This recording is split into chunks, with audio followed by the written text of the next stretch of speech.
This is going to be a little bit boring to watch.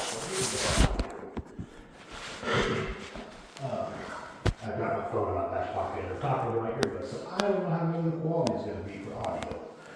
But doing a make ready here. I'm a maintenance guy, so glorified paintbrush monkey, whatever you want to call me. Washing walls right now. So is that.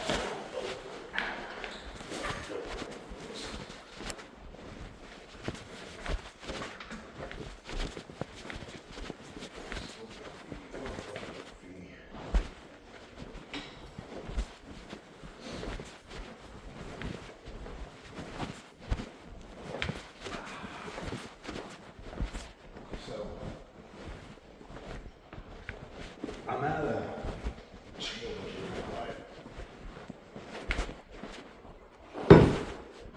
I have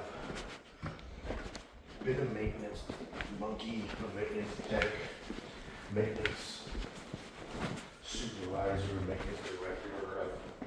I've been the boatman on a totem pole. I've had a crew underneath me. I've had multiple crews on different job sites all underneath me, doing this whole maintenance thing. And I have an opportunity to continue with maintenance, but in a different aspect. And I'm concerned about doing it. Like, it's got its pros and its cons. Like paying more, which is always a pro. But it's more of a hands-off maintenance position and more of a, administration side of it. So instead of doing work orders and all of that, I would be doing a whole bunch of paperwork and dealing with vendors and all that other stuff. It's what I do kind of now, but not exactly. Right now it's on a small scale, maybe on a significantly larger scale. And I will be over, I did the numbers yesterday, so 14 properties, and I will have 1,411 different units on these properties that I'll be responsible for. 14 people plus myself and a supervisor for the crews that I will be responsible for, and oversee everything. I don't know if I want to do it. I mean, the opportunity is cool.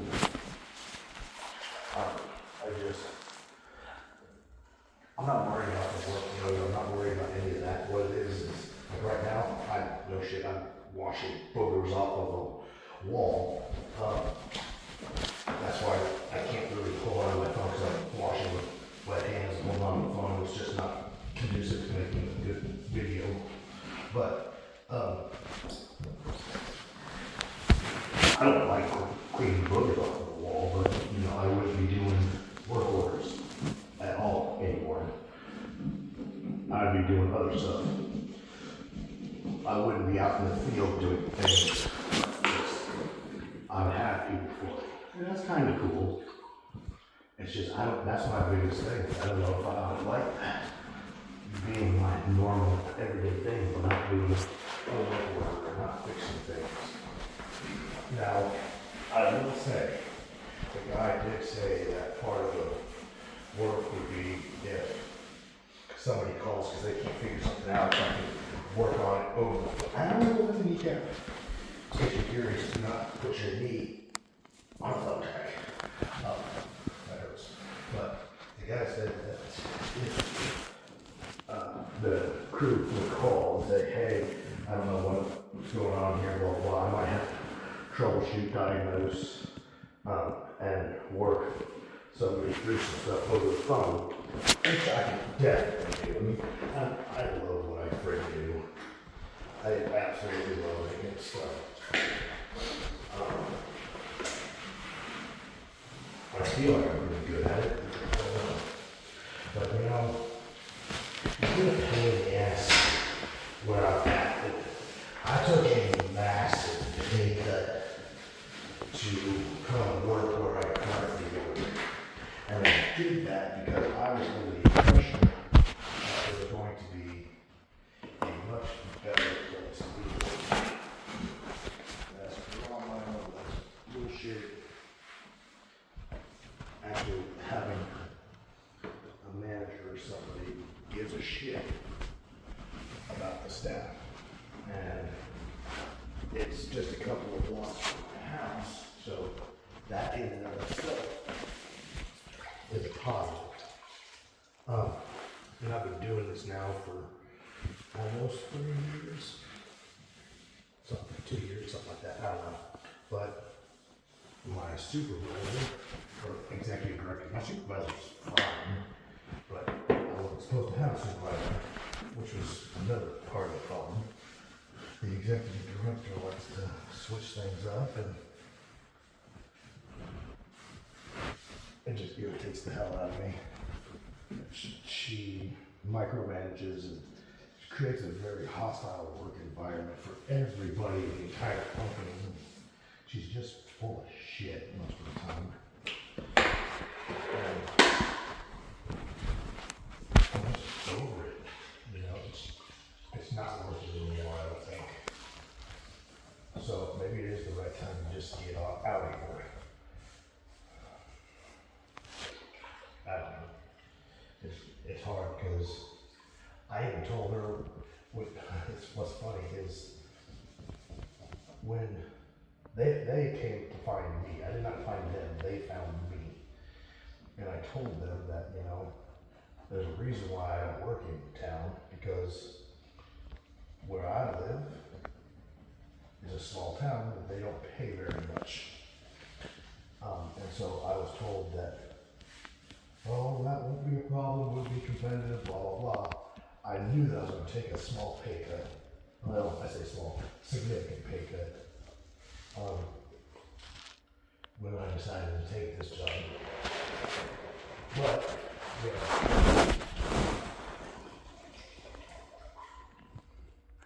The understanding was that the mental aspect of it would be significantly easier, and I had actually have supporting management and all that. So that it seemed worth it on the pay cut side. You know, now it's not worth it. What sucks is the executive director has no superiors in Kansas. And she answers to a board of directors, but the board is convinced she's nice. She's not a lying piece of crap hypocrite that she is. And so because the board has been tricked by her, there's really nobody to talk to. There's nobody who is above her, there's nobody around, nothing that can keep her in her place.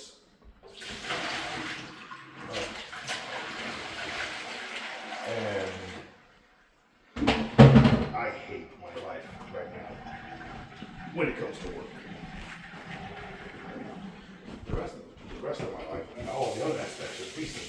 You know, I'm actually supposed to go picking up my Cadillac today to the fucking shop for a month. It's supposed to be getting picked up and all that and all done, which would be nice. But kids are happy, you know, life is good. It's just my work life sucks.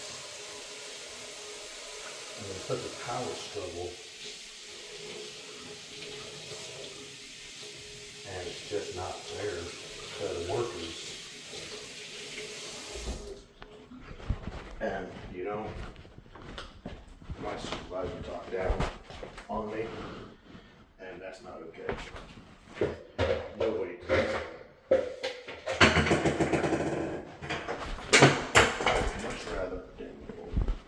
I would much rather my kids learn that they don't deserve to be treated like shit. And never put up with that kind of abuse for the boss. There's always another job. And I've been putting it off, thinking that it's going to get better over the past year or so.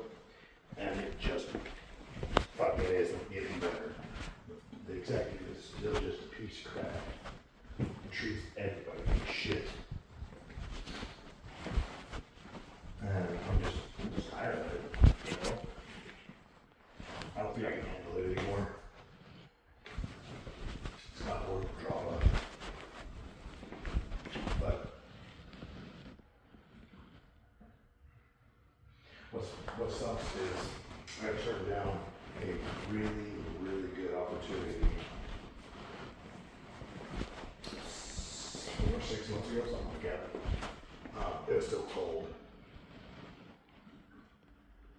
But I turned it down because I thought that life was getting a little bit better at work. And I thought, okay, cool. Maybe my boss has learned a lesson and it's fine, because she goes through moods all the time. Well, all of us workers are about 99.999% sure she has early onset dementia, but she refuses to admit it. And plus, I feel sorry for her. She has a really shitty home life where she has no control over anything at all. And I think that because she has no control of any other aspect of her life except for work, she micromanages work because of it, to compensate, to feel in control, to feel powerful, and blah, blah, blah. Even though we at work are the ones who reassure her that she's all right, that she's good, that we care, she treats us like shit. I think it's just because she can. Could be wrong, but that's what I think. But she goes through all these huge ups and downs where she'll be nice to everybody for like a week, and then for like a month and a half, 2 months, she is just hell on wheels. Like, you can't do anything right. Everything she says, she changes. Like, it's not acceptable. And it's just not worth it anymore, I don't think.